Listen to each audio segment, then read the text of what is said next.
तो बच्चों देखिए, जो आज का हमारा टॉपिक रहेगा, हमने पहले वर्क के बारे में अच्छे से पढ़ लिया है। अब हम टाइप्स ऑफ वर्क डन पढ़ते हैं बच्चों। तो टाइप ऑफ वर्क डन में सबसे पहले हम पढ़ते हैं पॉजिटिव वर्क। क्या पढ़ेंगे बच्चों? Positive work. तो इस पॉजिटिव वर्क में हम क्या बता रहे हैं यहाँ पर देखो, work done is said to be positive. Work done को पॉजिटिव कब कहा जाएगा? When cos theta is positive. देखो बच्चों, हमें पता है, जो हमने पीछे पढ़ भी लिया इसको, वर्क डन है वो आपका एफ एस कोस थीटा होता है, यानी फोर्स और डिस्प्लेसमेंट का डॉट प्रोडक्ट होता है, और आपने वर्क डन को लिखा है एफ एस कोस थीटा। तो यहाँ पर ये कोस थीटा अगर आपका पॉजिटिव है, कोस थीटा की वैल्यू आपकी पॉजिटिव रहती है, तो आपका वर्क डन क्या होगा बच्चों? पॉजिटिव होगा। ठीक है। कैसे? इसमें देखो, हमारा जो थीटा है, थीटा ये आपका क्या है बच्चों? 0 के इक्वल, ठीक है, या ग्रेटर देन 0, और ये लेस देन 90 होगा। क्या होगा? Less than 90। 90 से कम वैल्यू होनी चाहिए थीटा की, और जो आपका 0 के इक्वल हो सकता है थीटा, 0 से बड़ा हो सकता है, लेकिन 90 से क्या होना चाहिए? कम होना चाहिए। अगर थीटा की वैल्यू इस तरह से है तो आपका वर्क डन क्या रहेगा बच्चों? पॉजिटिव रहेगा। क्या रहेगा? Work done positive. ओके। क्योंकि बच्चों आपको पता है, कोस 0 होगा तो वो 1 होता है, 1 यानी ये मैक्सिमम, यानी कि पॉजिटिव वर्क डन होगा। और अगर 90 हो जाता है यहाँ पर, थीटा 90 यानी कोस 90, तो वो तो 0 हो जाएगा वर्क डन आपका। लेकिन हमारा क्या रहना है? पॉजिटिव रहना है। तो जो थीटा की वैल्यू है यहाँ पर, थीटा की वैल्यू ये आपकी क्या होनी चाहिए? लेस देन 90, 90 से कम होनी चाहिए। ठीक है। इस प्रकार से देखो, ये आपका फोर्स है, ये इधर आपका डिस्प्लेसमेंट था, ये आपका थीटा एंगल है फोर्स और डिस्प्लेसमेंट के बीच में। तो ये आपको सभी को दिखाई दे रहा है, ये लेस देन क्या आपका 90 है। 90 तो ऐसे बनेगा, ये 90 से कम है, लेस देन 90। अब क्या है? Force acting on a body has a component in the direction of displacement. यहाँ कहने का क्या मतलब हुआ? अगर फोर्स का, जैसे देखो, ये फोर्स का ये कंपोनेंट, हमने ये फोर्स हमारा, इसको दो कंपोनेंट में हमने स्प्लिट किया था, एफ कोस थीटा और एफ साइन थीटा। अगर हमारा फोर्स का जो कंपोनेंट है, फोर्स कंपोनेंट हमारा क्या है बच्चों? जो एफ कोस थीटा है, वो देखो डिस्प्लेसमेंट की डायरेक्शन में है। हमारा फोर्स का कंपोनेंट डिस्प्लेसमेंट की डायरेक्शन में है, तो फोर्स कंपोनेंट और डिस्प्लेसमेंट एक ही डायरेक्शन में है। ठीक है। ये हमारी कंडीशन है पॉजिटिव वर्क के लिए। एग्जाम्पल क्या हो सकते हैं बच्चों? पॉजिटिव वर्क जो है उसके क्या एग्जाम्पल होंगे? Body falls freely under gravity. Gravity के इफेक्ट से कोई बॉडी फ्री फॉल करती है। देखो, जैसे कोई बॉडी है, यहाँ से ये फ्री फॉल यहाँ करेगी। जैसे हम ऊपर से किसी चीज़ को ऐसे गिरा रहे हैं नीचे अर्थ की तरफ, तो ये आपका क्या है? Free fall. तो फ्री फॉल में देखो बच्चों, ग्रेविटी भी इसी तरफ आपकी लगेगी, और जो बॉडी है बच्चों वो भी आपकी उसी तरफ आएगी। कहने का मतलब बॉडी के अंदर जो डिस्प्लेसमेंट है वो भी इसी डायरेक्शन में होगा, और ग्रेविटी भी इसी डायरेक्शन में होगी। तो जो फ्री फॉल है आपका बच्चों, फ्री फॉल क्या है? Free fall. ये पॉजिटिव वर्क डन का आपका एग्जाम्पल है। हॉर्स पुल ए कार्ट, ये इसमें देखो, जैसे हमने पीछे ये प्रॉब्लम की हुई है, ये आपके जैसे कार्ट है, ये हॉर्स है, इसको इसी डायरेक्शन में आगे खींचेगा, तो फोर्स आपका लगाएगा इसी डायरेक्शन में जाएगा हॉर्स, और गाड़ी भी इसी डायरेक्शन में जाएगी, तो डिस्प्लेसमेंट भी इसी डायरेक्शन में होगा, और फोर्स भी क्या है? इसी डायरेक्शन में आपका लगा है। तो ये भी बच्चों क्या हो जाएगा? पॉजिटिव वर्क डन का आपका एग्जाम्पल होगा। ठीक है। क्योंकि यहाँ देखो, दोनों ही केस में यहाँ भी आपका कोस 0 रहेगा, और इधर भी दोनों एक डायरेक्शन में, तो कोस क्या रहेगा? 0 रहेगा। ठीक है। उसके बाद हम पढ़ते हैं बच्चों नेगेटिव वर्क। नेगेटिव वर्क में क्या है? क्या बताया इसमें? Work done is said to be negative when cos theta is negative. तो बच्चों ये कोस थीटा है जो आपका, ये अगर नेगेटिव होगा, इसकी वैल्यू नेगेटिव आएगी, तो आपका वर्क डन क्या कहा जाएगा? नेगेटिव। अब इसको समझो, देखो हमने यहाँ लिखा भी है, जो थीटा है हमारा, आप सभी को पता है, जो थीटा एंगल बनता है वो फोर्स और डिस्प्लेसमेंट के बीच में बनता है। तो जो थीटा एंगल है वो 90 से ज़्यादा होना चाहिए। ठीक है। थीटा एंगल क्या होना चाहिए? देखो, ये ग्रेटर देन 90 दिखा रखा है, 90 से ज़्यादा होना चाहिए।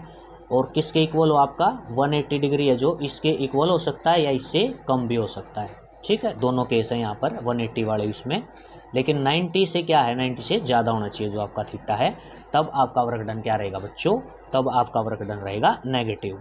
देखो यहाँ से इसको समझो। अब जैसे देखो डिस्प्लेसमेंट मैंने इस डायरेक्शन में यहाँ दिखाया है, ठीक है, और फोर्स मैंने ऐसे दिखा दिया, ठीक है, इस डायरेक्शन में डिस्प्लेसमेंट ऐसे है, फोर्स आपका ऐसे है। तो ये देखो ये जो एंगल आपका ग्रेटर देन 90 है, 90 से ज़्यादा है। अब कैसे इसको देखो समझो यहाँ पर किस प्रकार से, इसमें जो फोर्स का जो कंपोनेंट है, किसका कंपोनेंट बच्चों, फोर्स का जो कंपोनेंट है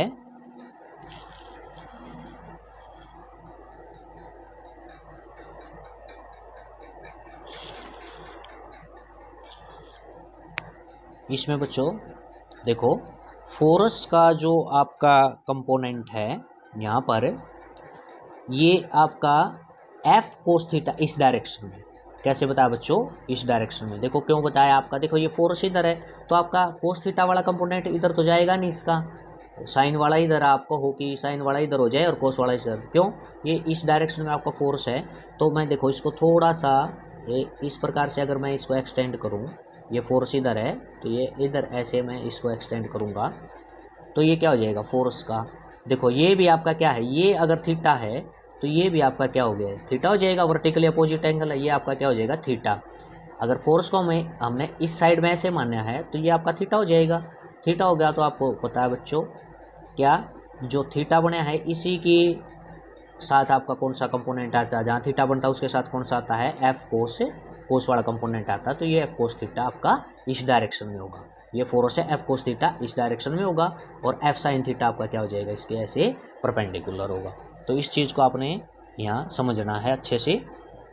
फोर्स और डिस्प्लेसमेंट के बीच में जो आपका एंगल है वो आपका 90 से ज़्यादा है, ठीक है, 90 से ज़्यादा, और जो फोर्स का कंपोनेंट है वो आपका इस डायरेक्शन में आया, देखो एफ कोस थीटा इस डायरेक्शन में आपका, और आपका जो डिस्प्लेसमेंट है बच्चों वो इस डायरेक्शन में है, ठीक है, इस डायरेक्शन में। यहाँ पर ये भी आपका केस हो जाता है 180 वाला भी, देखो ये पूरा कंप्लीट देखे तो 180 वाला है कि फोर्स का कंपोनेंट आपका इधर है और डिस्प्लेसमेंट आपका इस साइड है, तो ये आपका क्या रहेगी, नेगेटिव वैल्यू, ठीक है, ये कंप्लीट, ये ऐसे अगर हम बताएंगे तो ये आपकी क्या हो जाएगी, नेगेटिव वैल्यू, यहाँ वर्क डन आपका क्या हो जाएगा, नेगेटिव, ठीक है बच्चों। अब देखो क्या यही बात यहाँ पर बताई है, force acting on a body has a component in the opposite direction of displacement. यही बताया ना कि जो फोर्स किसी बॉडी पे फोर्स लगा हुआ है उसका जो कंपोनेंट होगा, फोर्स का कंपोनेंट है वो डिस्प्लेसमेंट के क्या होना हो जाना चाहिए, अपोजिट। तो देखो ये आपका डिस्प्लेसमेंट था और ये हमारा फोर्स है, तो फोर्स का ये कंपोनेंट है, ये मैंने आपको समझा दिया एफ कोस थीटा, ये इस डायरेक्शन में है और डिस्प्लेसमेंट आपका इस डायरेक्शन में है, ठीक है, तो आपका नेगेटिव वर्क डन हो जाएगा। ओके, एग्जाम्पल क्या है नेगेटिव वर्क डन के, वर्क डन बाय ये फ्रिक्शनल फोर्स। देखो बच्चों जो फ्रिक्शनल फोर्स है ये भी आपका किसका एग्जाम्पल है, वहाँ पर हम नेगेटिव वर्क डन बताएंगे, क्योंकि देखो आपकी बॉडी की मोशन इस प्रकार से रहेगी, अगर यहाँ पर कोई बॉडी है ये ऐसे मूव कर रही है तो आपका डिस्प्लेसमेंट क्या हुआ बच्चों, इस डायरेक्शन में हुआ डिस्प्लेसमेंट। लेकिन फ्रिक्शनल फोर्स आपका क्या है, आपको पता है मोशन के अपोजिट काम करता है, मोशन के अपोजिट काम करता है तो आपका फ्रिक्शनल फोर्स इस डायरेक्शन में होगा और डिस्प्लेसमेंट इस डायरेक्शन में होगा, तो आपका जो वर्क डन है वो क्या हो जाएगा, नेगेटिव, क्योंकि ये 180 यहाँ पर एंगल बन जाता है तो वर्क डन आपका नेगेटिव रहेगा।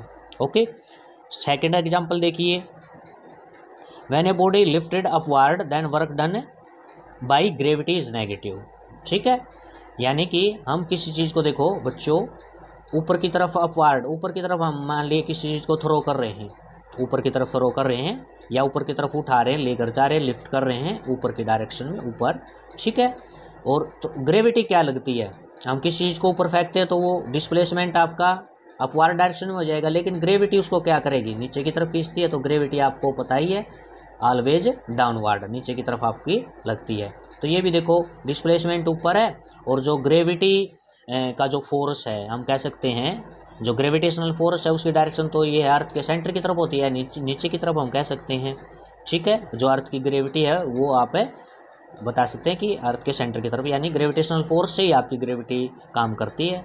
तो ये आपकी डाउनवर्ड डायरेक्शन, और बॉडी को हम किसी को ऊपर की तरफ थ्रो करते हैं उसका डिस्प्लेसमेंट अपवार्ड, तो ये भी क्या हो जाएगा, देखो यहाँ भी आपका क्या है 180 ये आपका एंगल है, तो वर्क डन भी इस केस में क्या होगा, नेगेटिव होगा। ठीक है बच्चों, उसके बाद हम आगे करते हैं, देखो इसके बाद हम पढ़ेंगे यहाँ पर आपका आ जाएगा बच्चों ये जीरो वर्क डन। ठीक है, work done is said to be zero when cos theta is zero. ठीक है बच्चों, देखो ये एफ वर्क डन को मैंने लिखा है एफ एस कोस हम थीटा लिखते हैं, तो इसने कहा है कि जो आपका कोस थीटा अगर जीरो है, कोस थीटा की वैल्यू आपकी क्या है बच्चों, जीरो आ जाती है, तो हमारा वर्क डन क्या होगा, जीरो वर्क डन होगा हमारा। कैसे, थीटा अब 90 डिग्री होगा, क्योंकि थीटा 90 है, कोस 90 आपका क्या होता है जीरो, तो थीटा आपका 90 होना चाहिए, जो कि फोर्स और डिस्प्लेसमेंट के बीच में बना ये आपका 90 होना चाहिए। फोर्स आपका क्या है, फोर्स आपका जीरो हो सकता है कि भाई फोर्स जो हमने अप्लाई कर रहे हैं वो उसका रिजल्ट आपका जीरो, या डिस्प्लेसमेंट क्या हो बच्चों, जीरो। अगर डिस्प्लेसमेंट भी कहीं फोर्स लगाने के बाद भी अगर डिस्प्लेसमेंट आपका जीरो रहता है, तो उस केस में भी आपका वर्क डन क्या कहा जाएगा बच्चों, जीरो वर्क डन कहा जाएगा। ठीक है, तो ये एफ एस कोस है या 90 हो गया। ओके, कोस 90 क्या होता है, जीरो, तो वर्क डन आपका जीरो हो जाएगा। ठीक है, एग्जाम्पल हम देखते हैं, देखो earth move in the circular motion around the sun. जो अर्थ है वो सन के चारों तरफ सर्कुलर मोशन रखती है। ठीक है, उस केस में जो वर्क डन है वो जीरो होता है। देखो कैसे, यहाँ से इसको देखो समझो, ये हमने सन बता दिया यहाँ पर। ठीक है, ये सर्कुलर ऑर्बिट हमने बता दिया, इसमें ये अर्थ हमारी ये ऐसे मूव कर रही है। अब देखो अर्थ जो मूव कर रही है सर्कुलर ऑर्बिट के अंदर, हमने यहाँ कंसीडर किया है, तो हम जो अगर डायरेक्शन बताएं, अर्थ की मोशन की डायरेक्शन बताएं, तो आपको पता है सर्कुलर उसमें कोई भी बॉडी जब मूव करती है पाथ के अंदर, तो सर उसके ऊपर जो टेंजेंट हम ड्रा करते हैं, जिस भी पॉइंट पर हम टेंजेंट ड्रा कर दे, जैसे ये अर्थ है यहाँ से हमने टेंजेंट ड्रा कर दिया सर्कल के ऊपर, तो ये टेंजेंट है, ये इसकी अर्थ की मोशन की डायरेक्शन को बता रहे हैं, यानी ये डिस्प्लेसमेंट है यहाँ पर आपका बोला जाएगा, इस साइड में ऐसे बोला जाएगा डिस्प्लेसमेंट, क्योंकि अर्थ ऐसे मूव सर्कल के अंदर मूव करेगी, तो अर्थ की जो डायरेक्शन है मोशन की डायरेक्शन को बताने के लिए हम टेंजेंट ड्रा करेंगे, और टेंजेंट ही हमारा किसको देगा, ये इसकी डायरेक्शन और डिस्प्लेसमेंट को भी बताता है ये टेंजेंट इस प्रकार से। लेकिन सेंट्रीफ्यूगल फोर्स किधर लगेगा, जो सन है वो सेंट्रीफ्यूगल फोर्स है वो अर्थ के ऊपर ऐसे सेंटर की तरफ लगाएगा। ठीक है, अर्थ इस सर्कुलर ऑर्बिट में मूव कर रही है, तो हम सन को सेंटर में माने, तो ये क्या है, किस तरफ डायरेक्शन होगी, सेंट्रीफ्यूगल फोर्स है आपका इस डायरेक्शन में लगेगा, तो ये सेंट्रीफ्यूगल फोर्स है, ये आपका क्या बच्चों, डिस्प्लेसमेंट। तो इनके बीच में देखो ये कितना एंगल बना है आपका यहाँ 90, कितना एंगल बना है बच्चों 90। ठीक है, और आपको पता है कोस 90 आपका क्या होता है, जीरो, तो वर्क डन है क्या है, जीरो। अगर अर्थ है वो मूव करने लग रही है सूर्य के चारों ओर सर्कुलर उसकी मोशन है, तो वहाँ वर्क डन आप क्या कहोगे, जीरो। ये जीरो वर्क डन का एग्जाम्पल है बच्चों। सेकंड एग्जाम्पल देखिए, work done in pushing A immovable stone is zero because displacement is zero. आप एक बहुत ही ज़्यादा हैवी स्टोन को, जिसको आप मूव ही नहीं करवा सकते, उसको आप पुश कर रहे हो, तो उसके अंदर कोई डिस्प्लेसमेंट ही नहीं आ रहा। ठीक है, या आप जैसे वाल है, वाल को आप पुश करोगे, वाल को बच्चों आप पुश करोगे, तो क्या है, वाल के अंदर डिस्प्लेसमेंट नहीं आएगा, आप कितना ही पुश कर लो वाल अपनी जगह से थोड़ी ही लेगी, तो उसके अंदर डिस्प्लेसमेंट नहीं आएगा। तो डिस्प्लेसमेंट नहीं आएगा बच्चों, तो क्या हो जाएगा, वर्क डन क्या हो जाएगा, जीरो। ये आपको पहले ही बताया कि अगर डिस्प्लेसमेंट फोर्स लगाने के बाद भी डिस्प्लेसमेंट जीरो रहता है, तो वर्क डन आपका क्या कंसिडर होगा, वहाँ पर जीरो हो जाएगा। ठीक है बच्चों, तो ये हमने यहाँ वर्क डन की जो आपकी types, positive work done, negative work done और जीरो वर्क डन, तीनों को अच्छी प्रकार से यहाँ पर स्टडी किया है। ओके बच्चों, थैंक यू।